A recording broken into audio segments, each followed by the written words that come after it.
and get started here. So we'll start. General Counsel, do we have a quorum? Thank you very much. I'm going to be calling to order the June 2026 meeting of the IHCDA Board of Directors. Per the usual, bear with me while I do some legal reading here. We are meeting pursuant to this board's policy for participation by members of the IHCDA Board of Directors in board meetings by simultaneous electronic communication.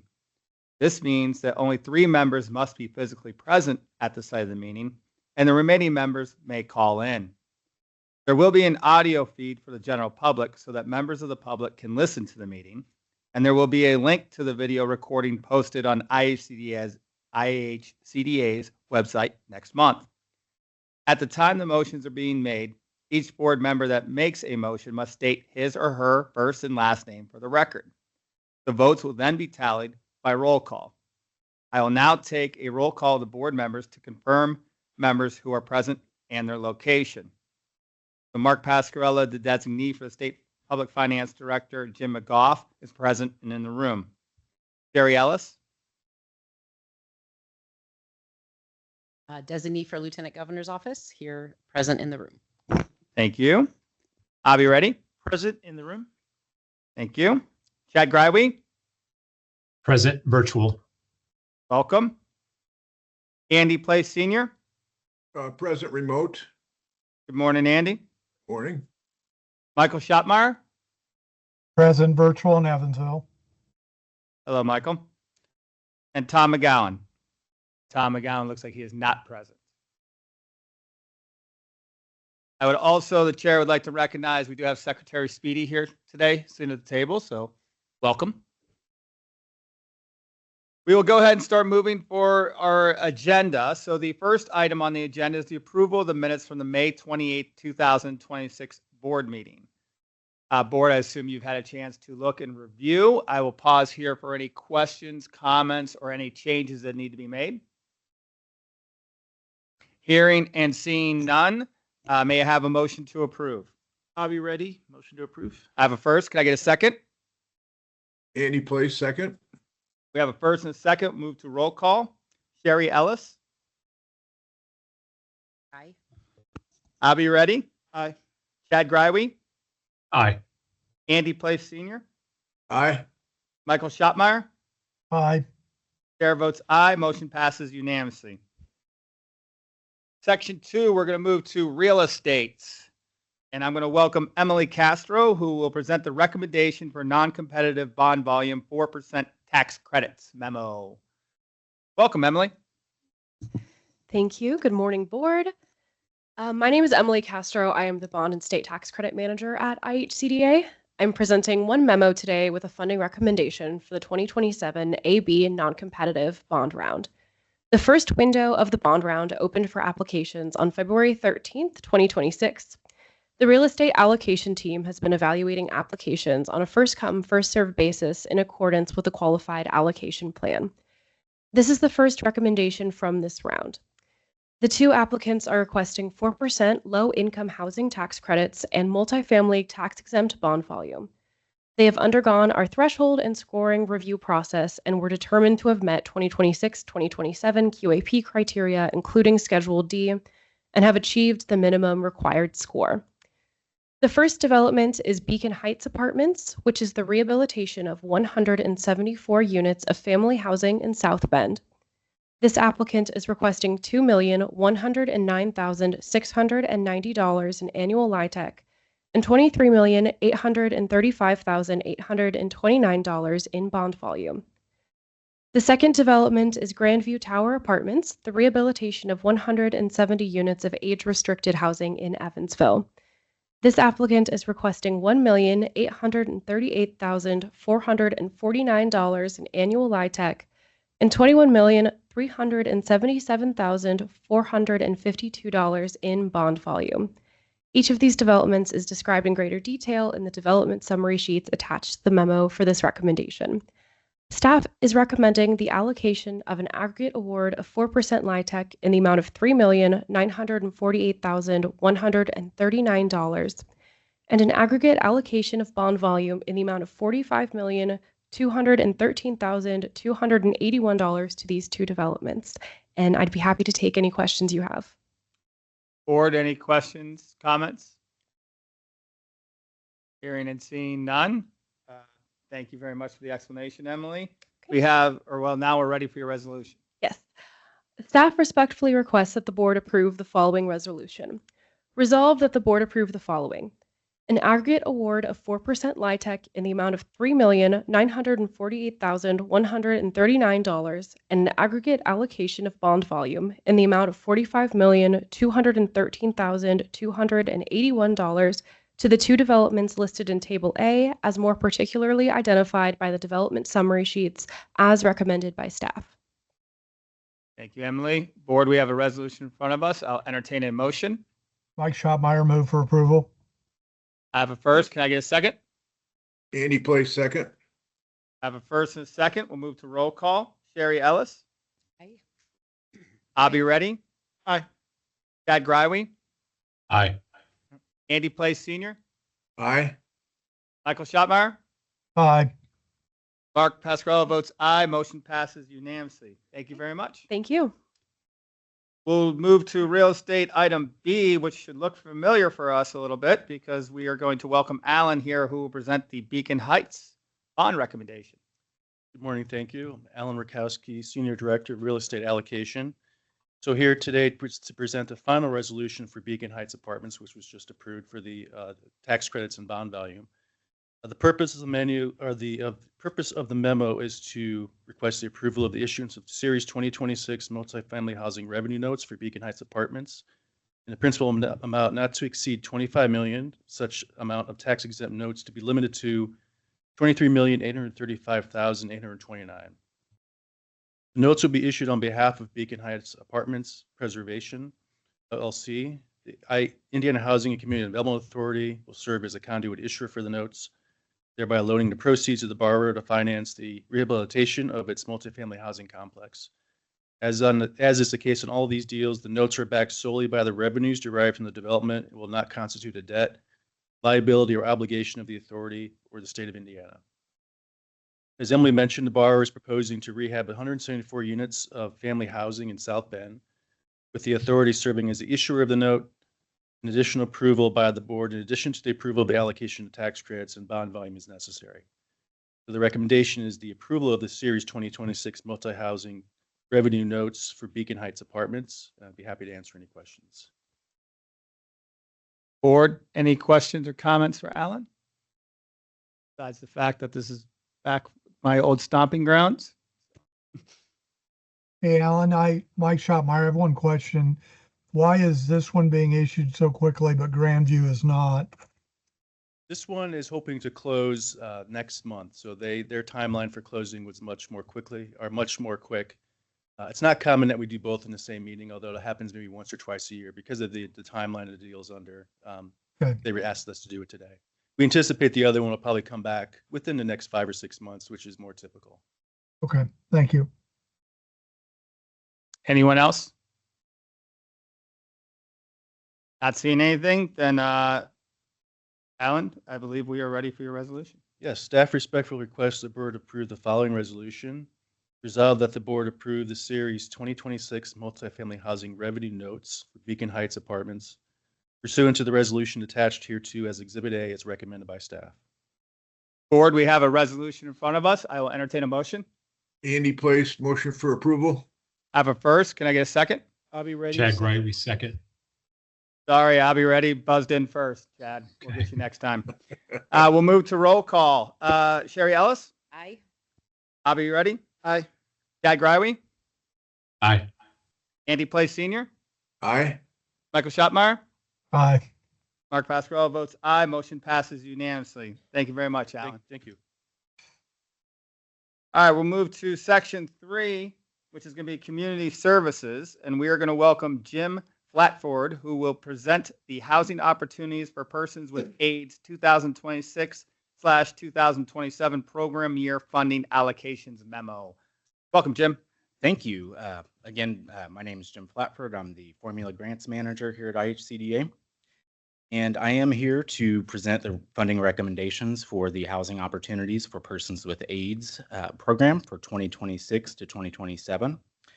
HOPWA is a formula grant that's administered by HUD for low-income individuals and families who are living with HIV or AIDS. This funding can be used to provide long-term or short-term rent assistance, mortgage assistance, utility assistance, facility-based assistance, or other housing supports. IHCDA, our HOPWA program covers 74 of the 92 counties in the state as determined by HUD. We made $2,355,491.74 in HOPWA funding available for projects for the 2026-27 program year, which starts July 1 and goes June 30. And we accepted applications between May 4th and June 4th of this year. Now, in addition to meeting basic threshold criteria and eligibility criteria, the applicants do have to be a non-medical case management provider as designated by the Indiana Department of Health or have a formal agreement with one of those organizations. So that does limit the number of applicants we get for this program. We received 7 applications with each successfully meeting threshold requirements. Our funding allocations were determined based on previous program success, programmatic outcomes, previous grant utilization progress, and funding availability. Again, all agencies that applied met threshold and are being recommended for funding as seen in Table A. I will point out we are recommending a couple awards higher than the requested amount, and at the same time, a couple awards lower than what they requested. And that just comes down to utilization on previous grants and capacity to spend. The 2 lower awards will have opportunity to continue spending their 2025 grant to make up for that. So staff recommends that the board approve awarding an aggregate amount of HOPWA funds in an amount not to exceed $2,355,491.74 to the applicants in Table A for the 2026-27 program year. And I will pause for questions. Board, any questions or comments? I guess the only one that sticks out to me is requested 342, recommended 345. I mean, I heard your explanation, but I guess the question is, will they be able to, I mean, they asked for 342 and then we're giving them more money. Sure. And so just seems kind of odd. So Sure. They've expressed capacity to spend, and their service areas have a lot of demand for those 2. If it were to come out where they're not able to spend those amounts, we have a reallocation process where all of these agencies would be eligible for. okay, so I guess maybe, and again, I know it's only $3,000. Yeah, so you're I don't good. want to kill it, but so they would put into the idea that they'll put in an amount that they want, but they'll also be talking to you about the amount that really is needed, and that obviously what's really needed is a lot more than what they're asking for. Because Correct. they're asking for based on the amount of money that's they believe to be allocated, that they have the best chance of getting. Yeah, you got it. Okay. Sounds good.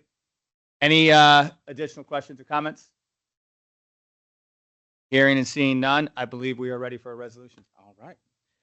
Staff respectfully requests the board approve the following resolution. Resolved that the board approves awarding an aggregate amount of HOPWA funds in an amount not to exceed $2,355,491.74 to the applicants as set forth in Table A for the 2026-27 program year as recommended by staff. Thank you, Jim. Board, we have a resolution in front of us. I will entertain a motion. I'll be ready. Motion to approve. I have a first. Can I get a second? Chad Greiwe, second. I have a first and we have a second. We'll move to roll call. Sherry Ellis. Aye. Bobby Reddy. Aye. Chad Greiwe. Aye. Andy Place Sr. Aye. Michael Schottmeyer. Aye. Mark Pasquarello votes aye. Motion passes unanimously. Thank you very much. Thank Jim. you. We'll move to item B under community services, and I'll welcome Samantha Spurgill, who will present the 2026 Individual Development Account Program Administrator Award Approval Memo. Could you say that again? No, I'm not going to do it. I'm not going to say it 10 times fast either. Well, thank you, Mark. Samantha Spurgill, Chief Community Programs and Services Officer, IHCDA.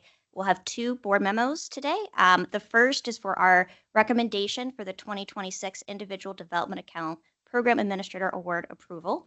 To provide a little bit of background, this program was established in state code in 1997. The Individual Development Account Program, or IDA account, is a match savings account that IHCDA matches on a 3-to-1 basis. It is designed to assist low-income families and really doing two important things. The first is helping them develop really critical financial skills, and the second is to help them purchase an asset. Those assets could include utilizing the fund for down payment assistance, purchasing a vehicle, establishing a small business, going back to school, or doing owner-occupied repair. Enrolled participants are required to both complete financial literacy as well as asset-specific goal training, such as housing counseling or career counseling. They have an average of 3 years to save up to $1,500, which again, the program would then match $4,500 for a total of $6,000 for that asset purchase.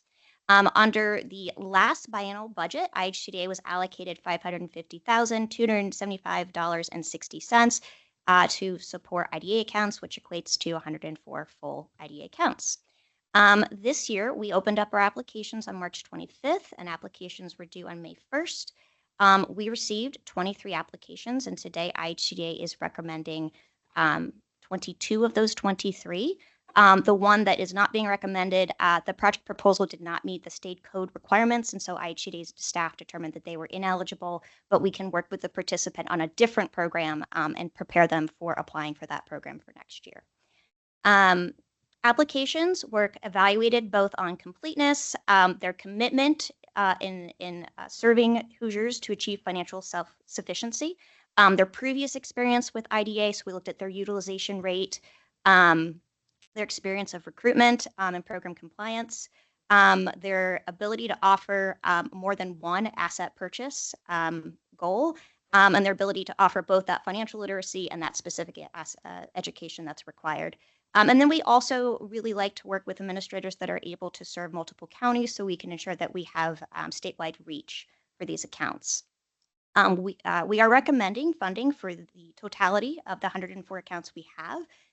Those can be found in Table A. I do want to point out a couple of things. We do have 3 new applicants this year, which is very exciting.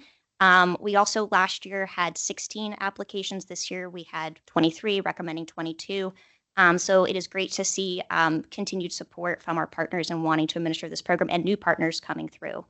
The Table A also indicates the agencies that are able to work statewide, so we are very successful in ensuring that there is statewide coverage. And then because I like math, I put together some fund statistics, and so we know how our funds have been used over the past few years.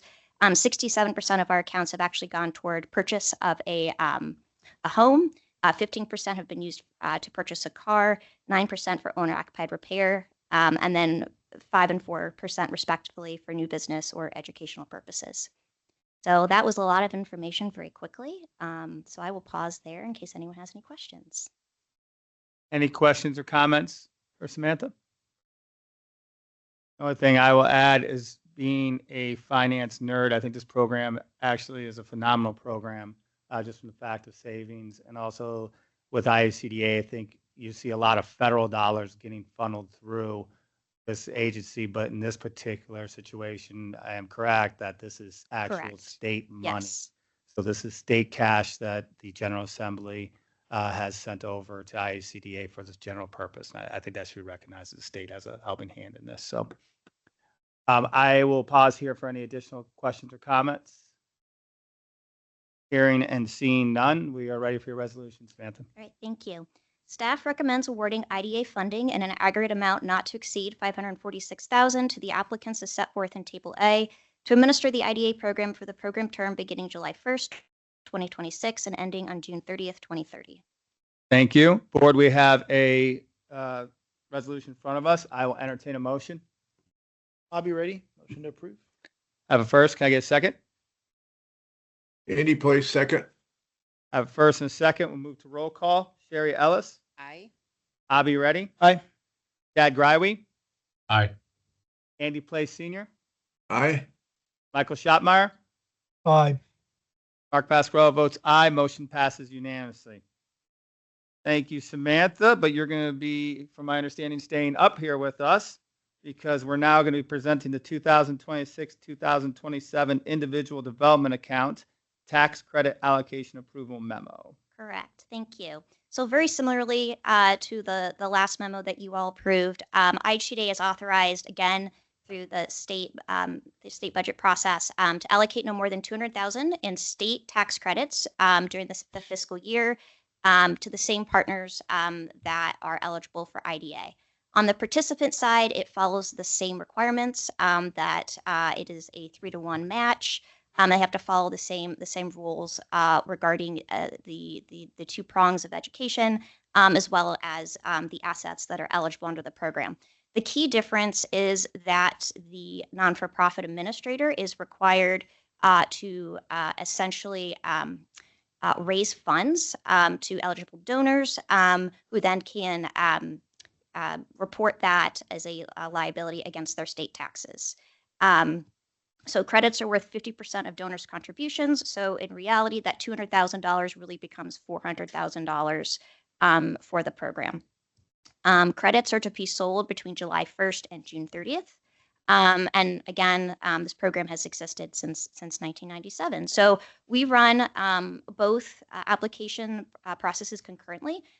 So this opened in March 25th and then again closed on May 1st. We received 9 applications and today we're recommending 8. Those that we are recommending are requesting a total of 44 IDA tax credit accounts.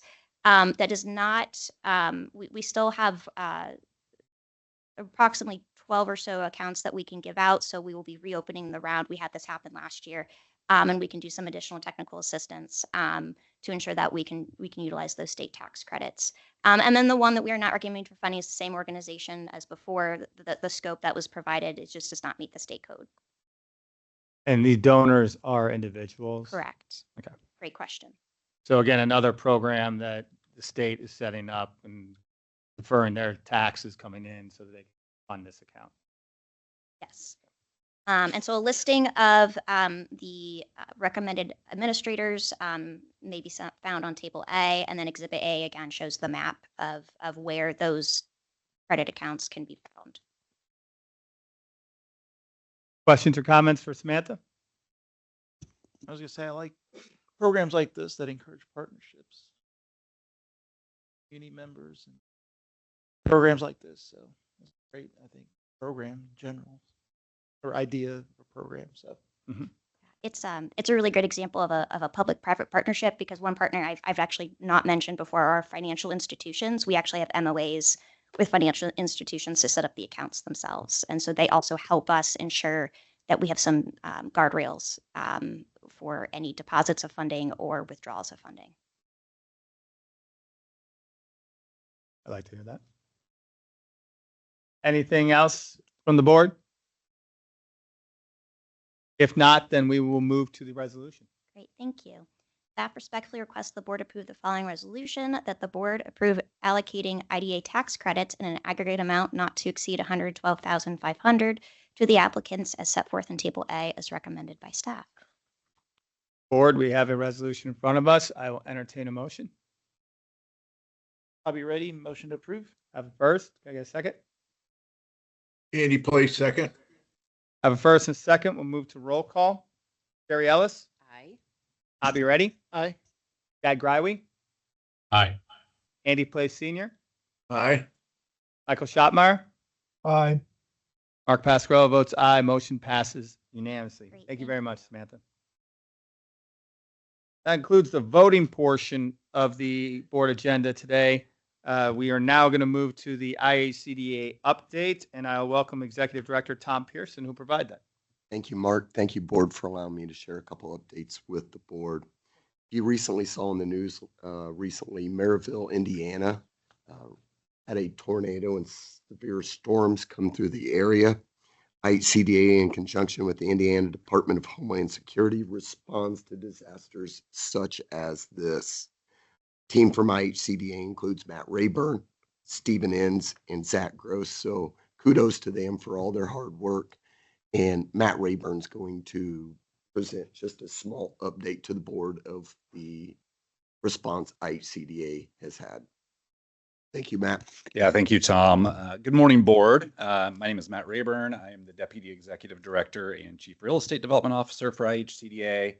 But today, coming before you in a role of a third hat that I wear that I like to not have to wear, but I'm happy to when needed, which is the dedicated State Disaster Housing Manager. So as Tom mentioned, IHCDA works closely with the Indiana Department of Homeland Security to maintain the Indiana Disaster Housing Plan.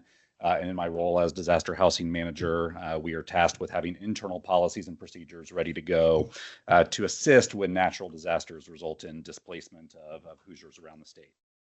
So we know over the last month it has been a very stormy and wet month. There have certainly been a variety of areas around the state experiencing storm damage, but where we have seen the bulk of the residential damage has been located in Merrillville, up in Northwest Indiana and Lake County.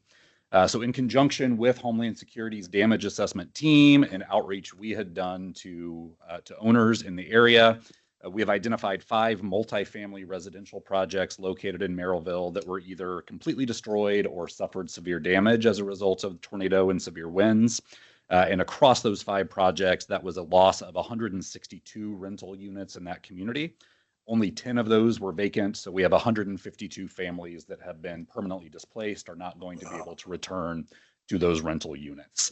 The 5 projects in Merrillville are Edgewood Terrace, Edgewood Court, Mount Vernon Arms, Bon Air, and the Colonnade, again representing a total of 162 units, all important to us on our disaster mission, but also of importance to IHCDA on its affordable housing mission. The Edgewood Terrace project, which had the worst damage, lost 72 units. That is actually a low-income housing tax credit project that was funded by IHCDA. So that is a loss of 72 affordable housing units in that community. Per our disaster housing plan and in coordination with Homeland Security, we have launched our disaster assistance program in Merrillville and have made it available to those 152 displaced households. And each of those households has been given information about the assistance they qualify for, and they are all eligible to choose one of 2 assistance options. If the household's need is truly immediate housing, they might be living in a car or doubling up somewhere, we are able to provide option 1 for them, which is a paid hotel stay of up to 30 days, completely paid by IHCDA, to provide that immediate 30 days of safety while they look for long-term options. Option 2, for individuals who have found that immediate place, they're able to stay with family or whatever and don't need to be hoteled, they can instead choose our second option, which is we would help them establish a new long-term rental situation by paying the application fee, security deposit, and first month rent at a new apartment to get them established. But then there is no ongoing rental assistance. They assume full responsibility in that second month. It is really just that kind of upfront payment to get them up and going. As of this morning, of the 152 eligible households, 54 of them have applied for and been approved for our assistance program, and they are all in the process of looking for new units or determining where they want to be hoteled.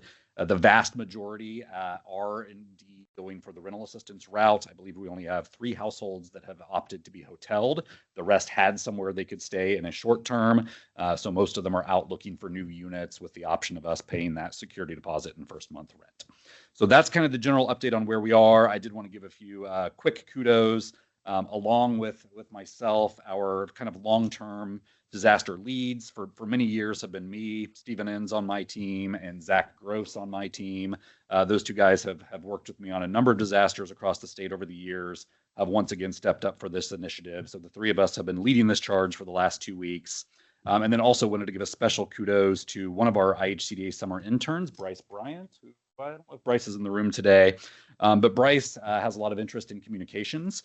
So we pulled him in last week and he helped us with developing communications that went out both to the affected households as well as to the affected properties to explain how the program works. So we appreciate Bryce's help last week with getting comms out for us as well. So that is the high level update. I will certainly be happy to provide additional updates kind of throughout this summer at the next couple board meetings as we get final numbers and can share more about how many people we ended up assisting. But we're glad to be able to step in and help these families find a safe place to land. And with that, I'd be happy to answer any questions. What was the date of the tornado? I believe it was 2 weeks ago today, June 11th. So in 2 weeks, we have already got the applications in for 33% of the people who are displaced. Yes, and approved those. And approved. We have been And doing same day review and approval. So at that point, they are already moving forward with their lives. Yeah, so they may not, they're likely not fully rehoused yet, but we have approved them for assistance and provided them the necessary voucher and paperwork that they can take to that new landlord to get set up for us to make that first month of payment. So they are fully approved with instructions on what they need to do next. In 2 weeks. Yep. Okay. Yep. And everybody else is still at the point being communicated with and is in the search of housing, except for the 3 people who chose hotels. Correct. So those other just under 100 households have just not submitted back their application form to us. And we've seen in other disasters that could be a variety of things. Some of them may still be assessing which option do they want. And some of them may just be determining if they want assistance at all. We have unfortunately seen in previous disaster situations, sometimes folks will just say, I don't really want to send my personal information to a government agency. I don't know who you are. I don't trust this program. And we try very hard to break down those barriers with good communications. But we do hear some people just say, I'm not giving you my information. Just move along. And that may be because they're concerned it's a scam. It may be they just don't like giving anyone their information. But all we can do is inform and get those communications out. So I think we would assume at the end of the day, we'll probably, my guess would be we'll end up probably about 2/3 of the eligible households will end up serving. And I would assume there'll be about 1/3 that disappear. Okay. My point in just raising that is I just think we talk about a lot as from the state perspective, just cutting red tape. Yeah. And when a disaster hits, being able to make an impact, not only make the impact, but make it immediately. You know, people are in a bad situation. Obviously, a tornado is nothing that they chose to have happen to them or anything of that nature. They need help, and to hear that IHCDA is walking into there and not only providing the relief, but providing it fast, doing same-day approvals, I think is tremendous. So kudos to you and your team for being on that, especially in that time. Thanks, Mark. Appreciate that. And to, not to brag too much, but to dive in a little further on that, while the event was 2 weeks ago, we were just given the damage assessment information from Homeland Security, and IHCDA wasn't activated until last Thursday. So we've done all this work in a week, even though the event was 2 weeks ago. An even better story. So I appreciate you guys eliminating the red tape to get that done. Absolutely. All right. Thank you all. Thank you. Matt, I'm going to have you stay on deck with this next piece as well. The second piece we're going to discuss today is opportunity zones. A little background on that. Opportunity zones were created in 2017. IHCDA had a portion of assisting that set up back then. It encourages investment in designated census tracts through federal capital gain tax incentives. The One Big Beautiful Bill Act in 2025 updated this legislation and made it permanent. It also made some enhancements, especially to rural sections of the country. So big benefit to Indiana. Under the new OZ2 program, state governors must nominate 25% of their state's eligible census tracts to receive a 10-year opportunity zone designation, which will start in January of 2027. The state has 501 eligible tracts, so the governor's office is tasked with designating 126 of those tracts as opportunity zones. IHCDA has worked closely with IEDC, the governor's office, Secretary Speedy and his team on developing the nomination program. Once again, kudos to Matt, Stephen Enns once again, and Kevin Zhao for helping this whole process through and collaborating with those others mentioned. The nomination process opened on June 3rd and will close on July 17th. Interested communities and stakeholders are encouraged to apply, and additional information is available on IEDC's website. As of today, we have had 3 nominations. But with that being said, during the first nomination process of OZ1, the majority of the nominations came in during, and Matt, correct me if I'm wrong, the last week or 2 weeks of the nomination process. So it's still ongoing, but we've had 3. So I'd be happy to answer any questions and ask Matt to help to answer those questions as well. What's the, just because obviously working for the treasurer, he's on the road a lot and we speak to local communities, but what's the like, nomination process? What is that? Or what's the, Yeah. like, Yeah, I guess. high level, I don't. You know. Yeah, absolutely. So as Tom mentioned, so the federal government through Treasury has defined the 501 eligible census tracts across the state of Indiana. They are specifically tracts that have certain levels of poverty and low income demographics, because the idea of opportunity zones is to raise up tracts. So these are not tracts where, things are necessarily perfect right now, right? Areas of possible improvement over the next 10 years. So of those 501 tracts, they are in 60 some counties have at least one eligible tract. And the nomination process is a completely online application. IHCDA took the lead on developing that nomination application form. It is hosted on IEDC's website, and it is open essentially for anyone can nominate. So while it's primarily targeted towards local units of government, local economic development organizations, ready regions, kind of those local planners and government folks, any member of the public could nominate as well. So a local business interest, a local neighbor, concerned citizen, anyone can submit a nomination form. The nomination process really focuses quite a bit on, I don't know if readiness is the quite word, but identification of projects. What we don't want to do, because once the governor submits these tracts to the federal government, the 10-year designation period starts on January 1st. And there is no way during the next 10 years to change those tracts. The tracts we pick now are locked in for a decade. What we don't want to do is pick a tract and nothing happens there in 10 years. That would have wasted one of those limited slots. And again, 75% of the eligible tracts aren't getting nominated or designated. So the nomination process focuses a lot on that kind of readiness piece of what projects do you have lined up in your community that would be good fits for this investment? As well as what are your local barriers and how are you trying to overcome those? So you have great idea for 4 projects, but your local zoning process is messy, or there's no land available locally, et cetera. So we're trying to kind of assess both those. What are the opportunities you have already identified and projects that are coming down the pipeline versus what are the local challenges and realities of could those really come to fruition, so that the state gets a big impact over the 10-year period. So the questions very much focus on identifying what those potential projects would be, talking about the readiness of those projects. And there are some questions, IHCDA and Secretary Speedy's team, we made sure that our interests were represented. So some of the questions do specifically ask about housing projects, not just larger economic development projects, to ensure that communities are thinking about how this could impact housing stock and housing affordability during that 10-year period. Be glad to volunteer our office, sign us up to help however we can. So we can Excellent. talk more offline. Yeah, so I can share that. So at this point, really, IEDC takes the lead. Our role was to help with the initial planning and to develop the nomination process. From here, IEDC and their consultants will be leading the process with the governor's office on selecting the tracks based on the nomination information we get. But I know they will be looking to some other state agencies to provide some data and input. So Abby, I can make sure to share that with IED's consultant, who I've talked with quite a bit, to make sure they know the treasurer's office is on hand to provide any help that they can. Yeah, great question, Secretary Speedy. So the nomination portal opened on Wednesday, June 3rd, and it's open for 45 days. So nominations are due by July 17th at 5 p.m. Eastern Time.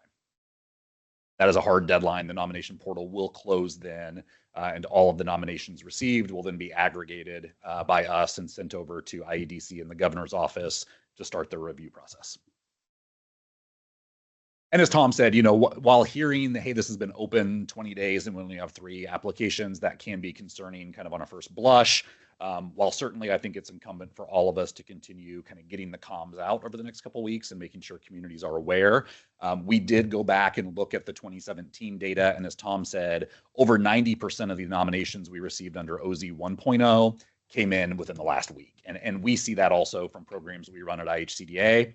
When there's a deadline to submit a grant, almost everyone applies that day or the day before. I think part of it's just human nature of what you prioritize getting done, and part of it is you take as long as possible to provide good answers. And so we just don't see a lot of early submitters. But we are able to live track how many nominations come in, and we send since we created the nomination system, we send a weekly update at the end of every week to IEDC and to Secretary Speedy's team on, new nominations that have come in. So this could be, again, another update. We could certainly provide kind of a final update in July to share with the board how many total nominations came in, because the nomination process will close before the next board meeting. Any other questions? I don't have any. Anyone else from the board? I do not. Matt, thank you to Yeah, you and thank you your all. team. Thank you, Matt. That's all. Anything else? Nope, thank you, board. All right, we'll move to other business. Is there any new business? I know we don't have any old business, so is there any new business to be walked on? Hearing and seeing none, then I believe at this point we can move to adjournment. And I'll note the time is 10:43. Thank you very much, everybody.